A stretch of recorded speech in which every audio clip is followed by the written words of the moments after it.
उल्टा चोर कोतवाल नूं ही डांटेगा ना, उल्टा चोर कोतवाल नूं ही डांटेगा, क्योंकि हर बंदा पूर्ण तौर ते हुशियार है। अपनी टिकट लई, अपने फायदे लई हर बंदे नूं सत श्री अकाल, सलाम, नमस्ते बुलाउणा ही पैना, क्योंकि पॉलिटिक्स दा तां यही संस्कार है। छड्डो, सीधी गल करदा, नवां शहर दे नगर कौंसल नूं लैके चर्चा सिखरां ते है कि इक्को ही अनार है और 100 बीमार है। भी बत्ती नवां शहर देख रहे हो, मैं तुहाडा अपना परिवारक मैंबर दिनेश सूरी। तुसीं शेयर तो अंदाज़ा ला लैंदे हो वीडियो किस बाबत होने वाली है, तुसीं भाप लैंदे हो प्रश्न की होने वाले ने। एक अनार की गल कीती है, 100 बीमारां की गल कीती है, पॉलिटिक्स की गल कीती है, और उल्टा चोर कोतवाल नूं डांटे उस दी गल कीती है। तुसीं अंदाज़ा ला ही लिया कि प्रश्न की होने वाले ने, और इन्हां प्रश्न का जवाब लैण लई अज असीं MLA अंगद सिंह होणां दे घर विच मौजूद हाँ। पहिलां करदे उन्हां दा स्वागत, फिर करदे पूरी गलबात। बहुत नेका स्वागत है। सत श्री अकाल सूरी साहब, की हाल है जी? ठीक हो? ठीक ठाक सर, तुहानूं नवें वरे दीआं बहुत बहुत मुबारकां जी। ਤੁਹਾਨੂੰ सूरी साहब, ਤੁਹਾਡੇ ਪਰਿਵਾਰ ਨੂੰ और स्पैशली ਤੁਹਾਡੇ ਸਾਰੇ व्यूअर्स ਨੂੰ ਨਵੇਂ ਸਾਲ ਦੀਆਂ ਬਹੁਤ ਬਹੁਤ ਮੁਬਾਰਕਾਂ ਜੀ। ਪਰਮਾਤਮਾ ਨਵਾਂ ਸਾਲ ਸਾਰਿਆਂ ਵਾਸਤੇ ਵਧੀਆ ਰੱਖੇ, ਕਿਉਂਕਿ ਪਿਛਲਾ ਸਾਲ ਬੜਾ ਔਖਾ ਰਿਹਾ ਸਾਰਿਆਂ ਵਾਸਤੇ ਜੀ। पिछले साल में ਤੁਹਾਨੂੰ भी ਜਿਹੜੇ ਸਰੀਰਕ ਦਿੱਕਤ ਆਈਆਂ, ਅਸੀਂ ਵੀ ਉਮੀਦ ਕਰਦੇ ਹਾਂ ਜਿਵੇਂ ਕਰੋਨਾ ਦੀ ਗੱਲ ਕਰ ਰਹੇ ਹਾਂ ਕਿ ਇਸ ਵਾਰ ਤੁਹਾਡੇ ਲਈ ਵੀ ਇਹ ਬੜਾ ਤੰਦਰੁਸਤੀ ਭਰਿਆ ਹੋਵੇ ਔਰ ਮਨਦਰੁਸਤੀ ਵਾਲਾ ਵੀ ਹੋਵੇ ਜੀ। ਫਿੰਗਰਸ ਕ੍ਰੋਸਡ ਜੀ ਜੀ। It can only get better ਜੀ, ਕਿਉਂਕਿ ਰੌਕ ਬਾਟਮ ਸੀ ਪਿਛਲਾ ਸਾਲ, ਇਸ ਤੋਂ ਬਾਅਦ ਤਾਂ ਹੁਣ ਚੰਗਾ ਹੀ ਹੋਊਗਾ ਜੋ ਜੀ ਜੀ। ਹਾਂ ਸਰ, ਮੈਂ ਤੁਸੀਂ ਸ਼ੇਅਰ ਤੋਂ ਤੁਸੀਂ ਵੀ ਅੰਦਾਜ਼ਾ ਲਾ ਲਿਆ ਹੋਣਾ ਕਿ ਪ੍ਰਸ਼ਨ ਕਿਹੋ ਜਿਹੇ ਹੋਣ ਵਾਲੇ ਨੇ। ਅਗਰ ਸਿੱਧੀ ਗੱਲ ਕਰੀਏ ਤਾਂ ਤੁਹਾਡੇ ਦ੍ਰਿਸ਼ਟੀਕੋਣ ਨਾਲ, ਤੁਹਾਡੇ ਮਾਪਦੰਡ ਨਾਲ ਦੇਖੀਏ ਤਾਂ ਨਵੇਂ ਸ਼ਹਿਰ ਦੇ ਜਿਹੜੇ ਕੌਂਸਲਰ ਇਲੈਕਸ਼ਨਸ ਆ ਰਹੀਆਂ ਨੇ, ਉਹਨੂੰ ਤੁਸੀਂ ਕਿਵੇਂ ਦੇਖਦੇ ਹੋ? ਦੇਖੋ, ਇਲੈਕਸ਼ਨ ਕੋਈ ਹੋਵੇ ਜੀ, ਇਲੈਕਸ਼ਨ ਹੁੰਦੀ ਆ ਜੀ। ਮੈਂ ਤਾਂ ਕਦੀ ਵੀ ਕਿਸੇ ਵੀ ਇਲੈਕਸ਼ਨ ਨੂੰ ਲਾਈਟਲੀ ਨਹੀਂ ਲਿਆ ਜੀ, ਕਿਉਂਕਿ ਛੋਟੀ ਉਮਰ ਤੋਂ ਮੈਂ ਪੋਲਿਟਿਕਸ ਵਿੱਚ ਆਇਆ। 17 ਸਾਲ ਦੀ ਉਮਰ 'ਚ ਮੈਂ ਆ ਗਿਆ ਸੀ ਪੋਲਿਟਿਕਸ 'ਚ। ਜੀ। ਕੋਈ ਪੰਚਾਇਤ ਦੀ ਇਲੈਕਸ਼ਨ ਹੋਏ, ਬਲਾਕ ਸਮਿਤੀ ਦੀ ਇਲੈਕਸ਼ਨ ਹੋਏ, ਜ਼ਿਲ੍ਹਾ ਪ੍ਰੀਸ਼ਦ ਦੀ ਇਲੈਕਸ਼ਨ ਹੋਏ, ਕੋਈ ਬੈਂਕ ਦੀ ਇਲੈਕਸ਼ਨ ਹੋਏ, ਕੋਈ ਕੋਆਪਰੇਟਿਵ ਸ਼ੂਗਰ ਮਿਲ ਦੀ ਇਲੈਕਸ਼ਨ ਹੋਏ, ਜੀ। ਹਰ ਇੱਕ ਇਲੈਕਸ਼ਨ ਨੂੰ ਬੜਾ ਸੀਰੀਅਸਲੀ ਲਈਦਾ। ਔਰ ਇਲੈਕਸ਼ਨ ਨੂੰ ਜਿੱਤਣ ਵਾਸਤੇ ਨਹੀਂ, ਇਲੈਕਸ਼ਨ ਨੂੰ ਡਿਵੈਲਪਮੈਂਟ ਕਰਾਉਣ ਵਾਸਤੇ ਆਪਾਂ ਆਪਣਾ ਮੇਨ ਟਾਰਗੇਟ ਲੈ ਕੇ ਚੱਲੀਦਾ ਜੀ। ਸੋ ਹੁਣ ਲੋਕਲ ਗਵਰਨਮੈਂਟ ਦੀ ਜਿਹੜੀ ਇਲੈਕਸ਼ਨ ਆ, ਕਮੇਟੀ ਦੀ ਇਲੈਕਸ਼ਨ ਆ, ਪਿਛਲੇ ਲਗਭਗ 1 ਸਾਲ ਤੋਂ ਡਿਊ ਆ ਜੀ। ਤੇ ਸਰਕਾਰ ਫਰਵਰੀ ਵਿੱਚ ਜਿਹੜਾ ਉਹ ਇਲੈਕਸ਼ਨ ਕਰਾਉਣ ਜਾ ਰਹੀ ਆ ਜੀ, ਜੋ ਸੁਣਨ ਜਾ ਰਿਹਾ। ਹਾਲੇ ਕਿ ਕੋਈ ਫਾਰਮਲ ਅਨਾਉਂਸਮੈਂਟ ਨਹੀਂ ਹੋਈ ਕਿ ਕਿਹੜੀ ਤਰੀਕ ਨੂੰ ਇਲੈਕਸ਼ਨ ਹੋਣੀ ਹੈ, ਪਰ ਇਸ ਇਲੈਕਸ਼ਨ ਵਿੱਚ ਵੀ ਆਪਣਾ ਮੇਨ ਏਜੰਡਾ ਡਿਵੈਲਪਮੈਂਟ ਹੋਊਗਾ ਔਰ ਜਿਹੜੇ ਸ਼ਹਿਰ ਦੀ ਰਹਿੰਦੇ ਜਿਹੜੇ ਕੰਮ ਆ ਉਹਨੂੰ ਪੂਰਾ ਕਰਾਉਣਾ ਹੋਊਗਾ। ਤੁਸੀਂ ਪਹਿਲੇ ਦੱਸਿਆ ਕਿ 1 ਸਾਲ ਡਿਲੇ ਹੋ ਚੁੱਕਾ, ਲੇਕਿਨ ਕੁਝ ਲੋਕਾਂ ਦੇ ਮਨ 'ਚ ਹੱਲੇ ਵੀ ਸ਼ੰਕੇ ਨੇ ਕਿਉਂਕਿ BJP ਵੱਲੋਂ ਚਿੱਠੀਆਂ ਪਾਈਆਂ ਜਾ ਰਹੀਆਂ। ਇਹ ਇਲੈਕਸ਼ਨਸ ਹੋਣਗੇ ਵੀ ਕਿ ਨਹੀਂ ਹੋਣਗੇ? ਦੇਖੋ, ਇਹ ਤਾਂ ਹੁਣ ਗਵਰਨਮੈਂਟ ਲੈਵਲ ਤੇ ਕੀ ਹੁੰਦਾ ਫੈਸਲਾ। ਮੈਨੂੰ ਜਿੱਥੇ ਤੱਕ ਇਨਫੋਰਮੇਸ਼ਨ ਹੈ ਕਿ ਇਲੈਕਸ਼ਨਸ ਬਿਲਕੁਲ ਹੋ ਗਏ ਔਰ ਹੋਣੇ ਵੀ ਚਾਹੀਦੇ ਆ, ਕਿਉਂਕਿ ਜੇ ਬਿਹਾਰ ਇਲੈਕਸ਼ਨ ਹੋ ਸਕਦੀ ਆ, ਸੂਬਿਆਂ ਦੀ ਇਲੈਕਸ਼ਨ ਹੋ ਸਕਦੀ ਹੈ, ਤਾਂ ਫਿਰ ਇਹ ਤਾਂ ਛੋਟੀ ਇਲੈਕਸ਼ਨ ਔਰ ਲੋਕਤੰਤਰ ਆ, ਇਲੈਕਸ਼ਨ ਕੋਈ ਵੀ ਡਿਲੇ ਨਹੀਂ ਹੋਣਾ ਚਾਹੀਦਾ ਜੀ। ਆਪਾਂ ਬਿਲਕੁਲ ਤਿਆਰ ਆ, ਸਾਡੀ ਤਿਆਰੀ ਹੈ। BJP ਦੀ ਸ਼ਾਇਦ ਤਿਆਰੀ ਨਹੀਂ ਹੋਊਗੀ, ਇਸ ਕਰਕੇ ਉਹ ਇੱਦਾਂ ਕਰ ਰਹੇ ਆ, ਪਰ ਜਦ ਆਪਾਂ ਡਿਵੈਲਪਮੈਂਟ ਦਾ ਏਜੰਡਾ ਮੋਰੇ ਰੱਖਣਾ ਲੋਕਾਂ ਦੇ, ਤਾਂ ਸਾਨੂੰ ਪੂਰਾ ਯਕੀਨ ਹੈ ਕਿ ਲੋਕੀ ਵੀ ਸਾਥ ਦੇਊਗੇ ਔਰ ਆਪਾਂ ਇਲੈਕਸ਼ਨ ਕਰਾਉਣ ਦੇ ਪੂਰੇ ਹੱਕ 'ਚ। ਚਲੋ ਆਪਾਂ ਹੁਣ ਸਿੱਧੀ ਗੱਲ ਕਰ ਲੈਂਦੇ, ਕਿਉਂਕਿ ਮੈਂ ਵਿੱਚ ਗੱਲ ਕਹੀ ਸੀ ਕਿ ਇੱਕ ਅਨਾਰ 100 ਬਿਮਾਰ।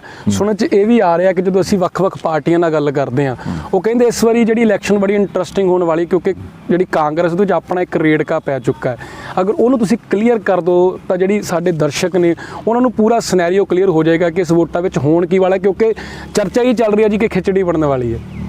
ਨਹੀਂ, ਕੋਈ ਖਿਚੜੀ ਵਾਲੀ ਗੱਲ ਨਹੀਂ, ਕੋਈ ਰੇੜਕੇ ਵਾਲੀ ਗੱਲ ਨਹੀਂ। ਦੇਖੋ, ਗੱਲ ਇਹ ਆ, ਕੁਝ ਦਿਨ ਪਹਿਲਾਂ ਪ੍ਰੈਸ ਕਾਨਫਰੰਸ ਹੋਈ ਸੀ ਜਦ ਖੇਲੋ ਇੰਡੀਆ ਦਾ ਪ੍ਰੋਜੈਕਟ ਨਵਾਂ ਸ਼ਹਿਰ ਵਾਸਤੇ ਅਪਰੂਵ ਹੋਇਆ ਸੀ। ਤੁਸੀਂ ਵੀ ਉਸ ਪ੍ਰੈਸ ਕਾਨਫਰੰਸ ਦਾ ਹਿੱਸਾ ਸੀਗੇ। ਉੱਥੇ ਵੀ ਮੈਨੂੰ ਪੱਤਰਕਾਰ ਵੀਰਾਂ ਨੇ ਸਵਾਲ ਪੁੱਛਿਆ ਸੀਗਾ, ਤੁਹਾਡੇ ਵੱਲੋਂ ਵੀ ਸਵਾਲ ਉਠਾਇਆ ਗਿਆ ਸੀਗਾ, ਔਰ ਮੈਂ ਉਸ ਟਾਈਮ 'ਤੇ ਵੀ ਬੜੇ ਸਪਸ਼ਟ ਤੌਰ 'ਤੇ ਦੱਸਿਆ ਸੀ ਕਿ ਦੇਖੋ, ਮੇਰੇ ਘਰ ਦੇ ਦਰਵਾਜ਼ੇ ਹਰ ਕਿਸੇ ਬੰਦੇ ਲਈ ਖੁੱਲ੍ਹੇ ਆ। ਠੀਕ ਹੈ ਜੀ।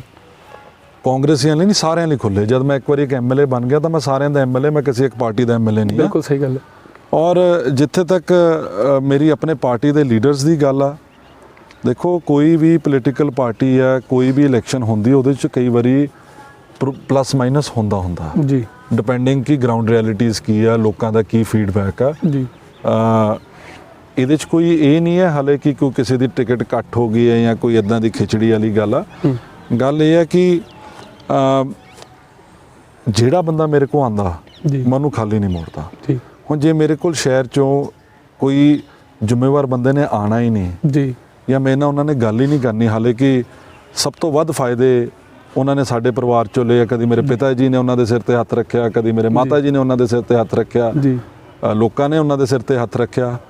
ਬਟ ਅੱਜ ਜੇ ਬੰਦਾ ਕਵੇ ਕਿ ਮੈਂ ਹੀ ਮੈਂ ਆ ਤਾਂ ਫਿਰ ਇਹ ਵੀ ਕੋਈ ਬਹੁਤੀ ਅੱਛੀ ਗੱਲ ਨਹੀਂ। ਚਲੋ ਗੁੰਝਲ ਨੂੰ ਕਲੀਅਰ ਕਰ ਹੀ ਦਿੰਦੇ ਆਡੀਅנס ਨੂੰ। ਮੈਂ ਉਹੀ ਸਵਾਲ ਤੇ ਸਿੱਧਾ ਹੀ ਆ ਜਾਂਦਾ ਜੀ ਕਿ ਜਿਹੜੇ 2 ਵਾਰੀ ਦੇ ਪ੍ਰਧਾਨ ਨੇ, ਇਹ ਚਰਚਾ ਬੜੀ ਸਿਖਰਾਂ ਤੇ ਹੈ, ਪੂਰੀ ਗਲੋਰੀ ਤੇ ਹੈ ਕਿ ਉਹਨਾਂ ਦੀ ਟਿਕਟ ਕੱਟ ਕੇ ਚੋਪੜਾ ਪਰਿਵਾਰ ਨੂੰ ਟਿਕਟ ਦਿੱਤੀ ਗਈ ਹੈ। ਉਹਦਾ ਕਾਰਨ ਕੀ ਬਣਿਆ? ਤੁਸੀਂ ਉਹਨਾਂ ਤੋਂ ਨਾ ਖੁਸ਼ ਹੋ, ਉਹ ਤੁਹਾਡੇ ਤੋਂ ਨਾ ਖੁਸ਼ ਨੇ ਕਿ ਲੋਕ ਉਹਨਾਂ ਤੋਂ ਨਾ ਖੁਸ਼ ਨੇ? ਵਜ੍ਹਾ ਕੀ ਹੈ ਉਹ ਆਡੀਅנס ਨੂੰ ਕਲੀਅਰ ਜ਼ਰੂਰ ਕਰ ਦਿਓ ਜੀ। ਦੇਖੋ, ਲੋਕ ਖੁਸ਼ ਨੇ ਨਹੀਂ ਆਏ ਤਾਂ ਲੋਕੀ ਦੱਸੂਗੇ, ਇਹ ਮੈਂ ਨਹੀਂ ਦੱਸ ਸਕਦਾ ਜੀ। ਠੀਕ ਹੈ, ਗੱਲ ਇਹ ਹੈ ਕਿ ਮੇਰੇ ਵੱਲੋਂ ਕੋਈ ਪਹਿਲ ਨਹੀਂ ਹੋਈ। ਮੈਂ ਕਲੀਅਰ ਕਰਨਾ ਚਾਹੁੰਦਾ ਜੀ। ਪਿਛਲੇ 6 ਮਹੀਨਿਆਂ ਤੋਂ ਜੀ ਲਗਾਤਾਰ ਵੱਖ-ਵੱਖ ਲੋਕਾਂ ਤੋਂ ਮੇਰੇ ਮੂੰਹ ਤੇ ਔਰ ਕਈ ਪਾਸਿਓਂ ਇਹ ਗੱਲਾਂ ਆਈਆਂ ਕਿ ਜੀ ਸਾਨੂੰ ਤਾਂ ਟਿਕਟ ਚਾਹੀਦੀ ਨਹੀਂ, ਆਪਾਂ ਤਾਂ ਆਪਣਾ ਵੱਖਰਾ ਵਿਕਾਸ ਮੰਚ ਬਣਾਵਾਂਗੇ ਜੀ, ਔਰ ਆਪਾਂ ਵਿਕਾਸ ਮੰਚ ਤੋਂ ਇਲੈਕਸ਼ਨ ਲੜਨੀ ਆ। ਠੀਕ ਹੈ ਜੀ। ਔਰ ਇਹ ਸਿਰਫ ਇਸ ਇਲੈਕਸ਼ਨ ਦੀ ਗੱਲ ਨਹੀਂ, ਇਸ ਤੋਂ ਪਹਿਲਾਂ ਕਮੇਟੀ ਦੀ ਇਲੈਕਸ਼ਨ ਹੋਈ ਸੀ, ਉਸ ਟਾਈਮ ਤੇ ਵੀ ਵਿਕਾਸ ਮੰਚ ਦੀ ਗੱਲ ਚੱਲੀ ਸੀਗੀ। ਮਤਲਬ ਮੈਂ ਹੈਰਾਨ ਆ ਕਿ ਹਰ ਇੱਕ 5 ਸਾਲ ਬਾਅਦ ਆਪਾਂ ਵਿਕਾਸ ਮੰਚ ਦੀ ਗੱਲਾਂ ਕਰਦੇ ਆ ਜੀ। ਔਰ ਉਸ ਤੋਂ ਬਾਅਦ ਤੁਸੀਂ ਇੱਕ ਚਲੋ ਐਜ਼ ਅ ਬ੍ਰਦਰ ਇੱਕ ਰਿਸਪੈਕਟ ਹੁੰਦੀ ਹੈ, ਇੱਕ ਫੈਮਿਲੀ ਦਾ ਰਿਗਾਰਡ ਹੁੰਦਾ, ਇੱਕ ਪਾਰਟੀ ਦੀ ਰਿਸਪੈਕਟ ਹੁੰਦੀ ਹੈ। ਜੀ। ਠੀਕ ਆ, ਤੁਸੀਂ ਇਲੈਕਸ਼ਨ ਲੜਨਾ ਚਾਹੁੰਦੇ ਹੋ, ਤੁਸੀਂ ਪਬਲਿਕ ਫਿਗਰ ਹੋ, ਕੋਈ ਪਾਰਟੀ ਦੀ ਸਲਾਹ ਹੁੰਦੀ ਹੈ, ਤੁਸੀਂ ਸਲਾਹ ਨਹੀਂ ਕਰਨੀ, ਤੁਸੀਂ ਕੋਲ ਨਹੀਂ ਆਣਾ, ਤੁਸੀਂ ਗੱਲਬਾਤ ਨਹੀਂ ਕਰਨੀ, ਤੁਸੀਂ ਉੱਪਰੋਂ ਸਗੋਂ ਥ੍ਰੈਟ ਕਰਨਾ ਕਿ ਯਾਰ ਤੁਸੀਂ ਇਦਾਂ ਨਹੀਂ ਕਰੋਗੇ ਤਾਂ ਆਪਾਂ ਵਿਕਾਸ ਮੰਚ ਬਣਾਵਾਂਗੇ, ਤਾਂ ਇਹ ਗੱਲਾਂ ਠੀਕ ਨਹੀਂ ਹੈ।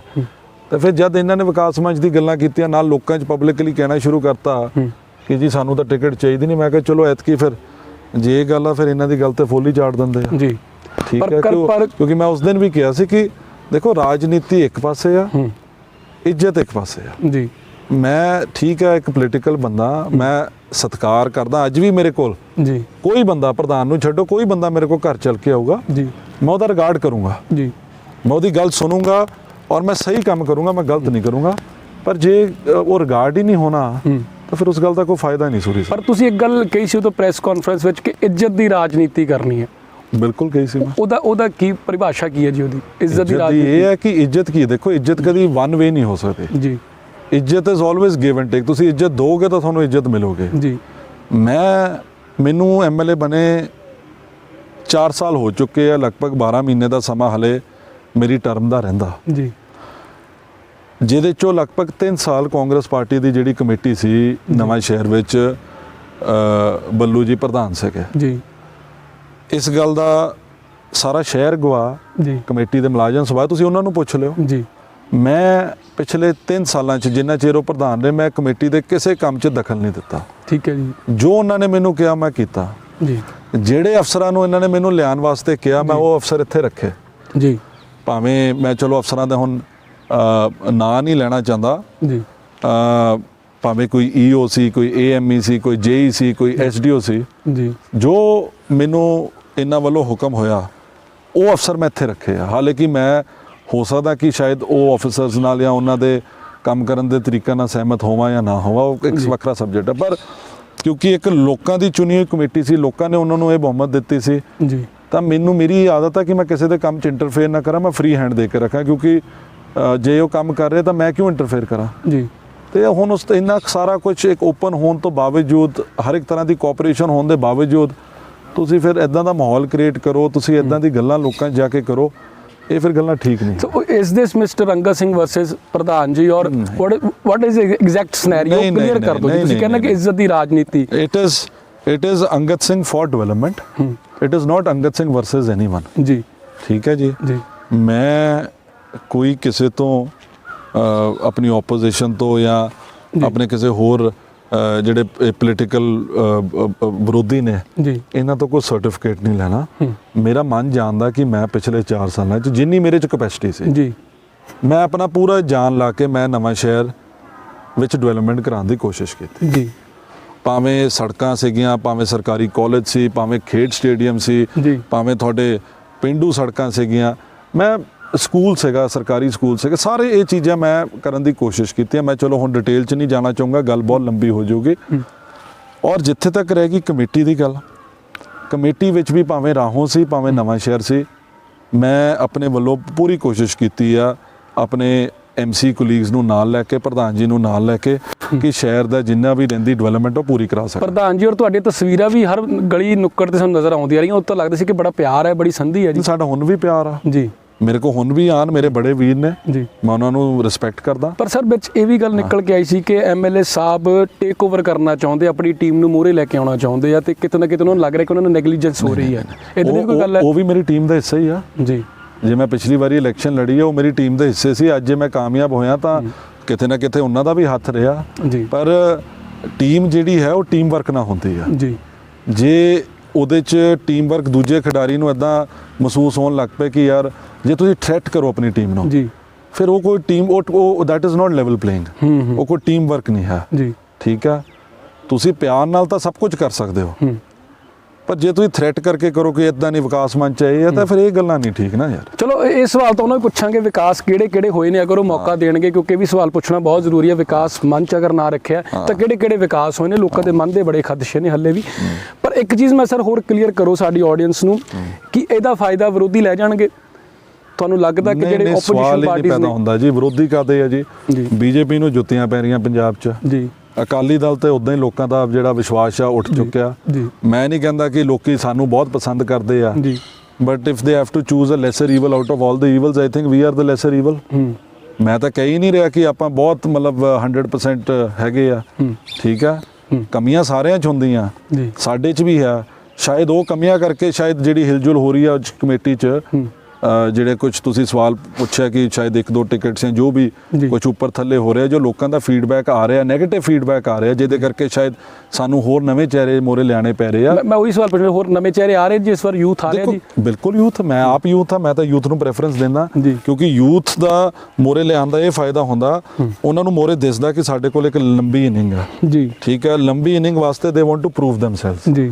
ਜੇ ਉਹ ਕੰਮ ਕਰੂਗੇ ਤਾਂ ਉਹ ਦੁਬਾਰਾ they will sustain in politics, ਅਗਰ ਉਹ ਕੰਮ ਨਹੀਂ ਕਰੂਗੇ ਫਿਰ ਅਗਲੀ ਵਾਰੀ ਕਿੰਨੇ ਪੁੱਛਣਾ ਜੀ। ਸੋ ਮੇਰੀ ਤਾਂ ਹਮੇਸ਼ਾ ਸੋਚ ਰਹੀ ਹੈ ਕਿ ਕੰਮ ਕਰਨ ਵਾਲੇ ਬੰਦੇ ਨੂੰ ਮੋਰੇ ਲਿਆਇਆ ਜਾਵੇ ਤਾਂ ਕਿ ਇੱਕ ਅੱਛਾ ਟੀਮ ਬਣ ਸਕੇ। ਕਿਉਂਕਿ ਜੇ ਤੁਸੀਂ ਕਹੋ ਕਿ ਇਕੱਲਾ ਐਮਐਲਏ ਸਾਰੀ ਡਿਵੈਲਪਮੈਂਟ ਕਰਾ ਸਕਦਾ ਹੈ, ਇਕੱਲਾ ਪ੍ਰਧਾਨ ਸਾਰੀ ਡਿਵੈਲਪਮੈਂਟ ਕਰਾ ਸਕਦਾ, ਬਿਲਕੁਲ ਗਲਤ ਗੱਲ ਆ।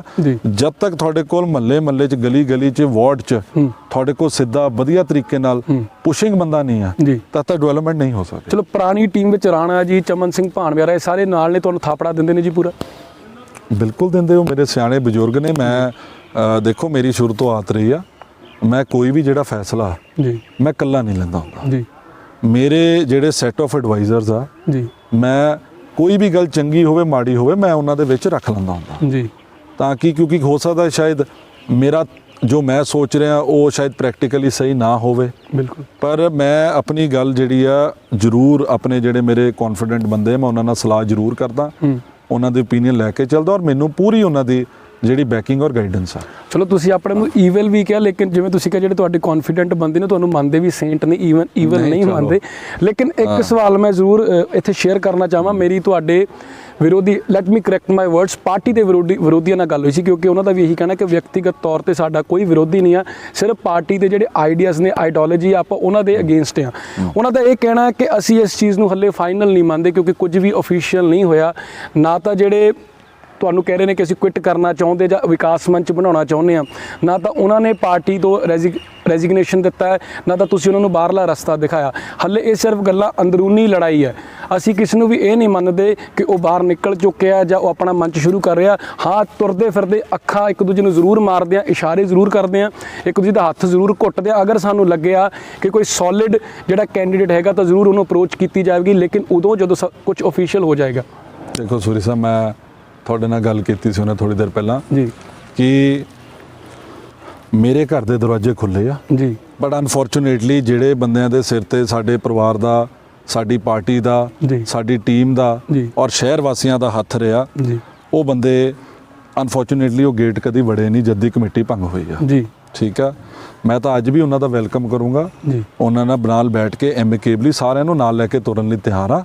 ਬਟ ਜੇ ਇੱਕ ਪਾਸੇ ਤੁਸੀਂ ਥ੍ਰੈਟ ਕਰਕੇ ਗੱਲਾਂ ਕਰਨੀਆਂ ਕਿ ਆਪਾਂ ਇੱਦਾਂ ਬੰਦੇ ਖੜੇ ਕਰਾਂਗੇ, ਇੱਦਾਂ ਕਰਾਂਗੇ, ਤੁਸੀਂ ਇੱਦਾਂ ਸਾਡੇ ਹਿਸਾਬ ਨਾਲ ਚੱਲੋ ਜਾਂ ਸਾਰਾ ਕੁਛ ਹੈ, ਤਾਂ ਡਿਵੈਲਪਮੈਂਟ ਨੂੰ ਨਹੀਂ, ਉਹਨਾਂ ਨੇ ਆਪਣੇ ਪਰਸਨਲ ਏਜੰਡੇਜ਼ ਨੂੰ ਜੇ ਪੁਸ਼ ਕਰਨਾ ਤਾਂ ਇਹ ਕੰਮ ਨਹੀਂ ਹੋ ਸਕਦਾ।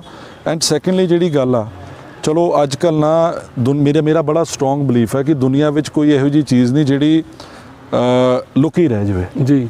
ਤੁਸੀਂ ਇੱਕ ਦਿਨ ਲਗਾ ਲੋਗੇ, ਇੱਕ ਹਫਤਾ ਲਗਾ ਲੋਗੇ, ਇੱਕ ਮਹੀਨਾ ਲਗਾ ਲੋਗੇ, ਜੀ ਇਵੈਂਚੁਅਲੀ ਉਹ ਚੀਜ਼ਾਂ ਬਾਹਰ ਆਣੀਆਂ। ਜੀ ਜੀ ਠੀਕ ਆ, ਹੁਣ ਜਦ ਦਾ ਇਹ ਵਿਕਾਸ ਮੰਚ ਦੀ ਗੱਲ ਚੱਲੀ ਆ, ਕਦੀ ਸਾਡਾ ਇਹ ਜਿਹੜੇ ਕੁਝ ਕਹਿ ਲਓ ਕਿ ਇੰਟਰਨਲ ਗਰੁੱਪ ਬਣਿਆ ਹੋਇਆ, ਜੀ ਕਦੀ ਇਹ ਅਕਾਲੀ ਦਲ ਦੇ ਲੀਡਰ ਸਬਾਨਾਂ ਨਾਲ ਮੀਟਿੰਗਾਂ ਕਰਦੇ ਫਿਰਦੇ ਆ, ਜੀ ਕਦੀ ਇਹ ਬੀਜੇਪੀ ਵਾਲੇ ਲੀਡਰਸ ਨਾਲ ਮੀਟਿੰਗ ਕਰਦੇ ਆ, ਜੀ ਕਦੀ ਕਿਸੇ ਹੋਰ ਨਾਲ ਮੀਟਿੰਗ ਕਰਦੇ, ਕਿਸੇ ਨਾ ਕਿਸੇ ਪਰ ਤਰੀਕੇ ਬੀਜੇਪੀ ਨਾਲ ਮੀਟਿੰਗ ਫਾਇਦਾ ਦਊਗੀ ਤੁਹਾਨੂੰ ਲੱਗਦਾ? ਚਲੋ ਅਗਲੇ ਤਾਂ ਇਹ ਸੋਚਦੇ ਆ ਨਾ ਜੀ, ਅਗਲੇ ਤਾਂ ਸੋਚਦੇ ਮੈਂ ਹਾਲ ਦੀ ਘੜੀ ਦੀ ਗੱਲ ਕਰ ਰਿਹਾ ਜੀ। ਦੇਖੋ ਜੀ ਇਸ ਟਾਈਮ ਤੇ ਜੋ ਫਾਰਮ ਲਾਜ਼ ਦਾ ਇਸ਼ੂ ਬਣਿਆ ਹੋਇਆ, ਜੀ ਜੋ ਮਾੜਾ ਮੋਟਾ ਬੀਜੇਪੀ ਦਾ ਕੋਈ ਸੀਗਾ ਵੀ, ਜੀ ਉਹ ਵੀ ਜਾਂਦਾ ਲੱਗਿਆ। ਬਿਲਕੁਲ ਠੀਕ ਹੈ, ਸੋ ਬੀਜੇਪੀ ਕਿਉਂਕਿ ਇੱਕ ਨੈਸ਼ਨਲ ਪਾਰਟੀ ਆ, ਜੀ ਉਹਨਾਂ ਨੇ ਫੈਸਲਾ ਕੀਤਾ ਕਿ ਆਪਾਂ ਆਪਣੇ ਸਿੰਬਲ ਤੇ ਇਲੈਕਸ਼ਨ ਲੜਨੀ ਹੈ। ਚਲੋ ਉਹਨਾਂ ਦੀ ਪਾਰਟੀ ਦਾ ਫੈਸਲਾ, ਠੀਕ ਹੈ, ਜੀ ਉਹਦੇ 'ਚ ਹੁਣ ਕੀ ਰਿਜ਼ਲਟ ਨਿਕਲਦਾ ਇਹ ਤਾਂ ਸਮਾਂ ਹੀ ਦੱਸੂਗਾ। ਜੀ ਬਟ ਆਈ ਡੋਂਟ ਥਿੰਕ ਕਿ ਕੋਈ ਲੋਕਾਂ ਨੇ ਉਹਨਾਂ ਨੂੰ ਐਕਸੈਪਟ ਕਰਨਾ ਜੋ ਅੱਜ ਦੇ ਹਾਲਾਤ ਆ। ਜੀ ਬਾਕੀ ਜਿੱਥੇ ਤੱਕ ਅਕਾਲੀ ਦਲ ਆ, ਦੇਖੋ Akali Dal has lost the plot. Akali Dal ਇੱਕ ਪ੍ਰਾਈਵੇਟ ਲਿਮਿਟਿਡ ਕੰਪਨੀ ਬਾਦਲ ਪਰਿਵਾਰ ਦੀ ਬਣ ਕੇ ਰਹਿ ਗਈ ਸੀਗੀ, ਜੀ ਜਿਹਦੇ ਵਿੱਚ ਵੱਖਰੇ ਵੱਖਰੇ ਤੁਸੀਂ ਕਹਿ ਸਕਦੇ ਹੋ ਕਿ ਜਿੱਦਾਂ ਇੱਕ CEO ਆਪਣੀ ਕੰਪਨੀ ਚਲਾਉਂਦਾ, ਉਹਦਾ ਬਾਦਲ ਸਾਹਿਬ ਸੁਖਬੀਰ ਬਾਦਲ ਨੇ ਉਹ ਚਲਾਈ ਆ। ਜੀ ਸਾਰਾ ਪਰਿਵਾਰ ਹੀ ਮੰਤਰੀ ਸੀਗਾ, ਗਾਂ ਉਹਨਾਂ ਦੇ ਐਸੋਸੀਏਟ ਸਾਰੇ ਕਿਤੇ ਨਾ ਕਿਤੇ ਐਡਜਸਟ ਸੀਗੇ। ਜੀ ਸੋ ਕਮਿੰਗ ਬੈਕ ਕਿ ਆਈ ਡੋਂਟ ਥਿੰਕ ਕਿ ਅਕਾਲੀ ਦਲ ਨੂੰ ਵੀ ਲੋਕਾਂ ਦਾ ਉਸ ਤਰ੍ਹਾਂ ਦਾ ਹੁੰਗਾਰਾ ਮਿਲੂਗਾ। ਬਾਕੀ ਦੇਖੋ ਆਪਾਂ ਕਿਸੇ ਨੂੰ ਡਿਸਕ੍ਰੈਡਿਟ ਨਹੀਂ ਕਰ ਸਕਦੇ, ਜੀ ਉਹ ਵੀ ਇੱਕ ਪੋਲੀਟੀਕਲ ਪਾਰਟੀ ਹੈ, ਇਲੈਕਸ਼ਨ ਹੁੰਦੀ ਹੈ, ਇਲੈਕਸ਼ਨ ਨੂੰ ਹਮੇਸ਼ਾ ਬੜਾ ਪਰ ਉਹ ਕਹਿ ਰਹੇ ਸੀ ਪੂਰੇ ਸਰਗਰਮ ਹੈ ਜੀ ਔਰ ਪੂਰਾ ਕੰਪੀਟੀਸ਼ਨ ਦੇਵਾਂਗੇ ਔਰ ਉਮੀਦ ਹੈ ਕਿ ਜਿੱਤਾਂਗੇ ਵੀ। ਚੰਗੀ ਗੱਲ ਆ, ਕੰਪੀਟੀਸ਼ਨ ਦੇਣ, ਹੈਲਦੀ ਕੰਪੀਟੀਸ਼ਨ ਹੋਣਾ ਚਾਹੀਦਾ। ਜੀ। ਮੈਂ ਤਾਂ ਇਹ ਕਹੂੰਗਾ ਤਾਂ ਉਹ ਆਪਣੇ ਏਜੰਡੇ ਮੋਰੇ ਰੱਖਣ, ਆਪਣੀ ਵਿਜ਼ਨ ਮੋਰੇ ਰੱਖਣ, ਲੋਕਾਂ ਨੂੰ ਦੱਸਣ ਕਿ ਜੇ ਲੋਕੀ ਉਹਨਾਂ ਨੂੰ ਮੌਕਾ ਦਿੰਦੇ ਆ ਤਾਂ ਉਹ ਕੀ ਕਰੂਗੇ। ਜੀ ਮੈਂ ਤਾਂ ਸਕੋ ਵਾਦ ਸਾਹਿਬ ਜਾਂ ਜੋ ਵੀ ਉਹਨਾਂ ਦਾ ਪੋਲੀਟੀਕਲ ਰਿਪਰੈਜ਼ੈਂਟੇਟਿਵ ਹੈ ਨਵਾਂ ਸ਼ਹਿਰ, ਹਾਲਾਂਕਿ ਵਾਦ ਸਾਹਿਬ ਨੂੰ ਮੈਂ ਪਿਛਲੇ 1 ਸਾਲ 'ਚ ਨਵਾਂ ਸ਼ਹਿਰ ਬਿਲਕੁਲ ਨਹੀਂ ਦੇਖਿਆ ਕਿਉਂਕਿ ਕੋਵਿਡ ਸੀਗਾ। ਚਲੋ ਨਹੀਂ ਸਿਆਣੇ ਵੀ ਆਉਂਦੇ ਜਦੋਂ ਤੁਹਾਡੀ ਪ੍ਰੈਸ ਕਾਨਫਰੰਸ ਹੁੰਦੀ ਤਾਂ ਦੂਜੇ ਦਿਨ ਉਹ ਵੀ ਕਰਦੇ ਆ। ਨੂੰ ਪ੍ਰੈਸ ਕਾਨਫਰੰਸ ਹੀ ਕਰਦੇ ਆ ਨਾ, ਕੋਈ ਲੋਕ ਸੇਵਾ ਵੀ ਕਰਨ। ਜੇ ਆਪੋਜੀਸ਼ਨ 'ਚ ਉਹਦਾ ਮਤਲਬ ਇਹ ਥੋੜੀ ਕਿ ਤੁਸੀਂ ਸਿਰਫ ਪ੍ਰੈਸ ਕਾਨਫਰੰਸਾਂ ਕਰੋ, ਲੋਕਾਂ 'ਚ ਜਾਓ, ਕੋਵਿਡ ਸੀਗਾ, ਹਸਪੀਟਲਾਂ ਜਾਓ। ਮੇਰੇ ਖਿਆਲ ਤੋਂ ਇੱਕ ਵਾਰੀ ਵੀ ਨਹੀਂ ਕਿਤੇ ਗਏ। ਖੈਰ ਜੋ ਵੀ ਉਹਨਾਂ ਦੇ ਪੋਲੀਟੀਕਲ ਰਿਪਰੈਜ਼ੈਂਟੇਟਿਵਸ ਆ, ਮੈਂ ਉਹਨਾਂ ਨੂੰ ਇਨਵਾਈਟ ਕਰਦਾ ਕਿ ਮੇਰੇ ਨਾਲ ਕਿਸੇ ਸਟੇਜ ਤੇ ਖੜਨ, ਜਿਵੇਂ ਅਮਰੀਕਾ ਵਿੱਚ ਹੁੰਦਾ, ਹੋਰ ਡਿਵੈਲਪਡ ਕੰਟਰੀਜ਼ 'ਚ ਹੁੰਦਾ, ਓਪਨ ਡਿਬੇਟਸ ਹੁੰਦੀ ਹੈ, ਬੰਦਾ ਆਪਣਾ ਵਿਜ਼ਨ ਮੋਰੇ ਰੱਖਦਾ ਕਿ ਇਹ ਮੇਰੀ ਵਿਜ਼ਨ ਆ, ਤੁਸੀਂ ਮੈਨੂੰ ਵੋਟ ਪਾਓਗੇ ਤਾਂ ਮੈਂ ਇਹ ਕਰੂੰਗਾ। ਇੱਦਾਂ ਹੀ ਆਪਾਂ ਕਮੇਟੀ ਦੀ ਇਲੈਕਸ਼ਨ ਲੜਨ ਲਈ, ਮੈਂ ਤੁਹਾਨੂੰ ਛੋਟਾ ਜਿਹਾ ਐਗਜ਼ਾਮਪਲ ਦਿੰਦਾ ਜੀ।